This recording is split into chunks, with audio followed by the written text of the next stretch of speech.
Good evening. Je m'appelle David Pellegrin, classically trained chef for the Capstone Luxury Group and MVP Realty Associates, and featured chef of the YouTube channel Lifestyles of Southwest Florida.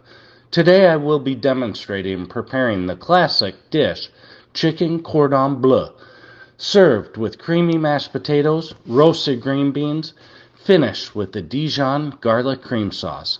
There are many theories as to the origin of Chicken Cordon Bleu.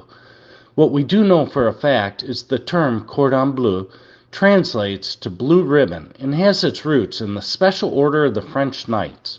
In 1578, Henry III of France established that the highest order of knighthood be acknowledged by a blue ribbon, denoting excellence. Many believe the actual dish is a variation of veal Kiev, which made its appearance in Paris circa the late 1840s. Veal Kiev called for veal dredged in breadcrumbs and fried. It was then adapted in Moscow, where it was swapped for chicken. Others believe the origins of cordon bleu are from Switzerland. In the 1940s, a schnitzel filled with cheese in Brig, Switzerland. What the true origin of this dish is, we may never know. However, we do know that it is a delicious, classic chicken dish. So let's learn how to make it.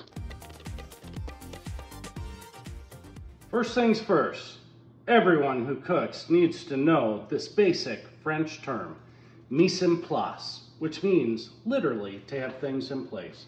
Before you start preparing your meal, make sure to get all your ingredients prepped and ready.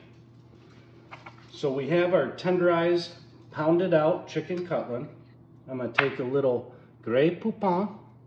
I'm going to spread it out on the chicken. I'm going to lay my ham down. Swiss cheese. I like to use Gruyere. It's a little bit stronger than your typical Swiss cheese. And then I'm going to just easily roll up the chicken. Once I've rolled the chicken, I'm going to pick it with a toothpick to hold it together. I'm going to pinch the ends a little, put a toothpick at the end. This will stop the cheese from melting out through the cooking process.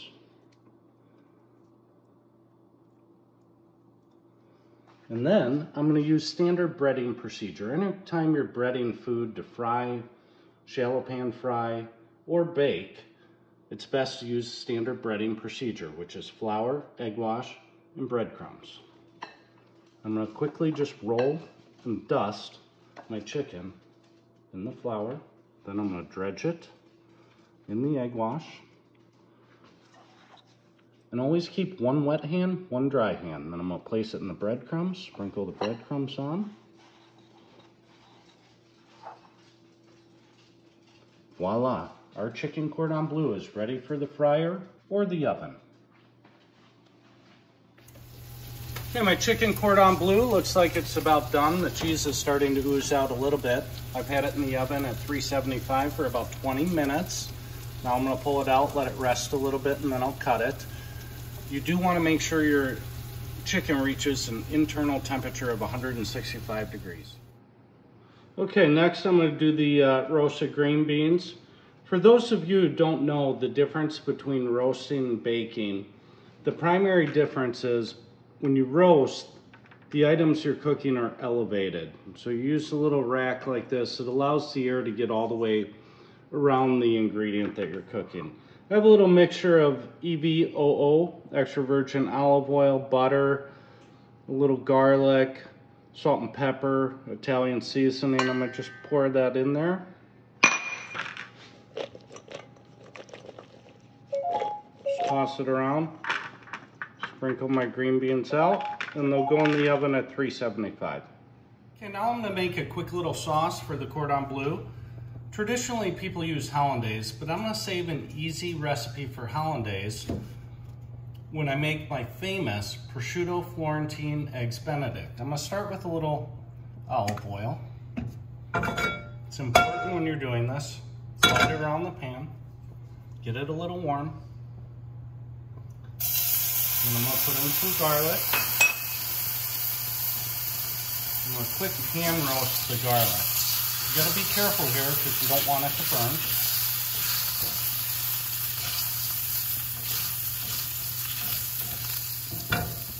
Then I'm going to add some chicken stock. You can also use vegetable stock. By adding the liquid, it stops the garlic from cooking, and I'll reduce that by about half. Okay, so my chicken stock has reduced by about half. Now I'm going to add in some Dijon mustard, Grey Poupon. Yes, I do happen to have some Grey Poupon. I'm going to just swirl that around. Then I'm going to add in some heavy cream.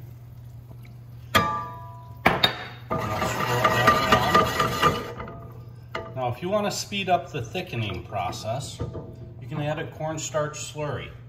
It's just a little cornstarch mixed with water. I'm going to pour that in. When thickening sauce with cornstarch, it is imperative that you bring the sauce to a boil. Otherwise, the starch will not activate. You'll see my garlic Dijon cream sauce. Very simple sauce, will thicken very quickly. You may wonder, how do I know when my sauce is ready? It's real simple. I just draw my finger down the spoon. If it doesn't run back together, it's the perfect consistency of a sauce. And now for the finishing touch. Here I have my chicken cordon bleu with creamy mashed potatoes, roasted green beans. If you don't know how to make creamy mashed potatoes, just send me a private message. I'm gonna drizzle on my garlic cream sauce. And the final touch, just a little garnish with some fresh chive. If there's anything that you've been struggling to cook at home and you want me to do a quick demonstration, just send me a PM. I'm happy to help. Buen appetit.